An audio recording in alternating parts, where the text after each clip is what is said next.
Welcome back to the deep dive. You know how we do it here. We take something you think you know, something you hear every single year, and we flip it over to see what's really going on underneath. Right. And today we are tackling a holiday classic that has, I think, confused people for generations. The 12 Days of Christmas. It really is the ultimate earworm, isn't it? But if you actually stop and think about the lyrics for a second, you've got partridges, turtle doves, all these lords a-leaping. Yeah, what is that? It feels charmingly absurd.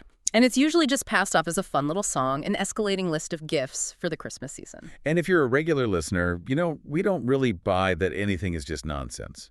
Our mission today is to dig deeper.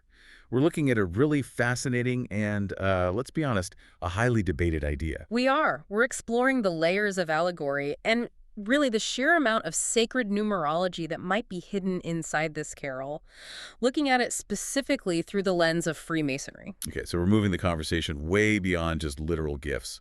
Entirely. The core idea here, sort of the initial aha moment, is this premise that the carol might be a kind of a veiled transmission of spiritual wisdom. A symbolic code? Essentially, yes. Maybe for people seeking a deeper meaning in the season or, maybe even seeking initiation into certain kinds of knowledge. Okay, let's unpack that, because to see the carol as a code, we have to first understand the system that might have the key, the Masonic method. For anyone listening who might only know the name, what are we really talking about when we say Freemasonry? Well, our sources define Freemasonry at its core as a system of morality veiled in allegory and illustrated by symbols. Veiled in allegory, that phrase is key. It's critical. This isn't a religion. It's more of a philosophical system where, every tool, every architectural idea, every metaphor, from a compass and a square to the stars, is meant to make the initiate look deeper into the mysteries of himself and the cosmos. So if Masonry can find deep meaning in a simple tool, like a hammer, it makes sense that this worldview would see spiritual principles encoded in a popular song. Exactly. The source material interprets the carol in that precise context. Each gift isn't just a thing, it's a transmission of spiritual wisdom. It turns the whole song into an instruction manual. It does, but, and this is a really crucial point for you to keep in mind, we have to pause for a caveat. Okay. If you're looking for hard historical proof, like a signed charter from a Grand Lodge saying, yep, this is our song, you're not going to find it. Our sources are very clear on this. There is very scant historical evidence directly linking the carol to Freemasonry. Right, so there's no smoking gun. Yeah. So then how do we keep this from just being, speculative fan fiction? What's the defense for this approach? The argument is that we are simply using the Masonic symbolic method itself. We're interpreting the visible thing, the lyrics of the carol, through the lens of the invisible, which is the spiritual principle behind it. So the goal isn't to prove a historical fact. Not at all. Yeah. The goal is to use the symbolism to extract wisdom. It's an exercise in interpretation, really, in hermeneutics. That distinction changes everything. So with that method, what does it tell us about the relationship in the song between the singer and the recipient, the true love? In this reading, the two figures represent instruction and reception. The singer is seen as the grand architect of a moral and spiritual temple. They're the guide. The teacher. Yeah. And the recipient, the true love, who gets all the gifts they would be. The soul of the initiate. This is the person being called upward, step by step, through these 12 stages of spiritual growth. It turns a love song into a profound philosophical exchange. And the gifts aren't just gifts. No, they're not for consumption. They're tools. They're principles. They're the building blocks for that spiritual temple. Let's get into those tools, because this is where the theory gets, well, really tangible. The usual critique is that the list is just random, but this symbolic reading gives every gift this incredible density. Let's start from day one. Okay, so if the initiate is getting spiritual tools, let's just look at the first 5 days. The partridge in a pear tree. It's singular, one. It represents unity, or the one great architect of the universe. The divine presence, the starting point. The beginning of all knowledge. Then you get the two turtle doves, which immediately introduces duality. Right, a core A concept. foundational concept. Think of the two pillars at the entrance to Solomon's temple, Boaz and Jachin.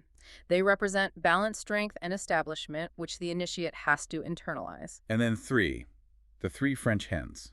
This one is often read as the three cardinal virtues: faith, hope, and charity. Or, even more directly, the 3 degrees of craft masonry. Okay, this is building. 4 and 5 are where the imagery gets even weirder for me. 4 calling birds. In esoteric traditions, 4 is the number of the physical world. So these birds are seen as the 4 classical elements: earth, air, fire, and water. The initiate has to learn to harmonize those within themselves. It's about mastering the material world before you can transcend it. And then the big one, the one everyone belts out, 5 gold rings. 5 is so powerful. It's the number of the human being, the 5 points of fellowship, the pentagram, and the 5 rings are often seen as the 5 senses, which must be perfectly controlled. Ah, so it's not about jewelry. No, it's about teaching the initiate to harness their senses, not to be a slave to them. I mean, I always just thought this was a bizarre list of birds and jewelry, but Yeah. when you see it as a ladder unity, duality, virtues, elements, senses, it's genuinely surprising. Yeah. And that brings us right to the numerology that holds it all together. And what's so fascinating is how the song's structure lines up so perfectly with this esoteric fascination with numbers. Numbers in this tradition are not just, quantities. They're like doorways to deeper truths. This is where that Masonic love of sacred geometry and architecture really comes through. That repetitive, cumulative structure of the song must have felt very familiar to them. Oh, absolutely. We see these specific numerical parallels that map directly onto Masonic degrees and ritual. Let's just look at the key numbers. Okay, let's start with 3. We mentioned the 3 hens, but what's the significance of the number 3 itself in Masonry? 3 is the number of perfection, of a complete structure. It recalls the 3 great lights, and specifically the 3 degrees of craft masonry. Entered apprentice, fellow craft, and master mason. So it's the entire path. The whole path of construction is delineated by that number. The initiate is always working within a framework of 3. And then we jump to 7. 7 swans a swimming. It's such a universal number. And it's fundamental in philosophical masonry. It explicitly invokes the 7 liberal arts and sciences. So for you listening, that's the trivium grammar, rhetoric, logic, and the quadrivium arithmetic, geometry, music, and astronomy. These are the tools for learning. They are the curriculum you need to build a spiritual temple of knowledge. It shows the journey is both moral and intellectual. And of course, 12, which is the climax and the frame for the whole song. 12 is a truly cosmic number. It brings to mind the signs of the zodiac, the 12 tribes of Israel, the 12 apostles. It speaks to universal cycles and a complete, perfected structure. So the 12 drummers drumming, that's the grand finale. That's the grand, orchestrated, perfected system. It's full spiritual realization. So the structure of the song isn't just about piling on more gifts, it's initiatic. It's a path of ascent. How does that progression from apprentice to master actually map onto the song? The song literally mirrors the ritual path. The initiate moves from apprentice to master, from earthly birth to spiritual awakening. The first few days, you'll notice, focus on these internal principles, elements, senses. Right, things inside yourself. Exactly. But as the numbers grow, the gifts become more about external action and universal truths, maids a milking, lords a leaping. The pile of gifts is the accumulation of spiritual insight. And the musical repetition, where you sing the new gift and then go all the way back to the beginning. That seems important too. It's crucial. That recursive nature is mirrored in the instructional method itself. How so? Well, you don't just learn a truth once and move on. Masonic instruction is all about revisiting fundamentals at deeper and deeper levels as you progress. The song forces you to constantly recall and meditate on the tools you've already acquired. It's a mechanism for integration. For continuous spiritual integration, precisely. So if we follow this whole 12-day journey, what's the ultimate ascent being offered to the true love? It's a journey from, let's say, a state of potentiality towards structured, harmonious light. That's the core movement. It starts with that single, isolated seed, the partridge in the tree representing the potential for unity. And it ends with this huge chorus of performers. Yes, the drummers and the pipers. The culmination signifies the perfection of harmony, of structure, of finality. You go from a single seed to a full, rhythmic, spiritual awakening, a completed temple. It's a spiritual blueprint disguised as a poem. Which brings up a huge question we kind of touched on, but we should really dig into it now. If this song contains all this profound wisdom, why hide it? Why not just write an instructional poem? And this takes us into the historical context. The origin story is, well, it's a bit murky. There are competing theories. Some scholars place the carol in 18th century England. Which is exactly when modern Freemasonry was really taking shape. Exactly. But other theories suggest much older roots, maybe even in medieval instruction used by suppressed religious groups. And that's where the popular theory of it being a covert code comes from. This idea of needing to hide knowledge. It is a very popular theory, though, again, historically unproven, that the song was used as a kind of secret catechism when certain religious teachings were outlawed. But whether that specific history is true or not, the idea of transmitting esoteric teaching through code is a really useful device for understanding this interpretation. It gives you the why. It provides the context for the code itself. And you have to remember the time this was all taking shape. The Enlightenment. It was a revolutionary era. The relationship between science, religion, philosophy. It was all being re-examined. And Masons were often the era's leading mystics and scientists and architects.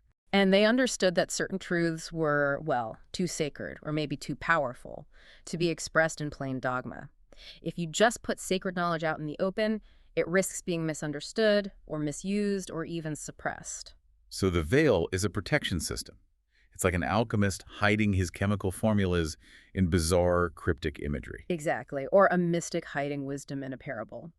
The songwriter, in this view, embedded these truths within verses that, on the surface, just seemed innocent and charming. It ensures that the knowledge is really only accessible to people who have the key, the symbolic method itself, and who are maybe spiritually ready to get it. It separates the casual listener from the true initiate. So, after taking this deep dive, running the lyrics through this symbolic filter, what's the core conclusion we can offer? I think the work we've looked at is really trying to reclaim a sacred language that's been encoded in a song. By applying this lens, we reposition the carol. It's not a silly list of things to buy, it's a spiritual ladder veiled in melody. The 12 days offer a structured, allegorical path toward what you might call inner illumination. It completely reframes how you listen to this song you hear everywhere during the holidays. This idea of seeking hidden wisdom in everything, which is a core Masonic tenet, it invites you, the listener, to see Christmas not just as a commercial tradition, but maybe as an initiatic rite disguised as a celebration. Yes, or at the very least, as an instruction manual for spiritual construction. It shifts the whole focus from the value of getting material things to the value of accumulating internal spiritual insight. It's about building that temple inside yourself. Using the tools and virtues symbolized by the gifts. It's really astonishing. A common Yuletide carol, potentially holding such detailed blueprints. I don't think you'll ever hear the 12 Days of Christmas the same way again. And this, I think, raises an important question for you to think about long after this deep dive is over. If the seemingly nonsensical lyrics of a common carol can contain these echoes of complex philosophical systems, what other cultural traditions or daily experiences, your favorite nursery rhyme maybe, or a simple childhood game, what else might be hiding symbolic wisdom just beneath its commercial or superficial surface? Think about that next time you find yourself singing about those 5 gold rings. Thank you for joining us on The Deep Dive.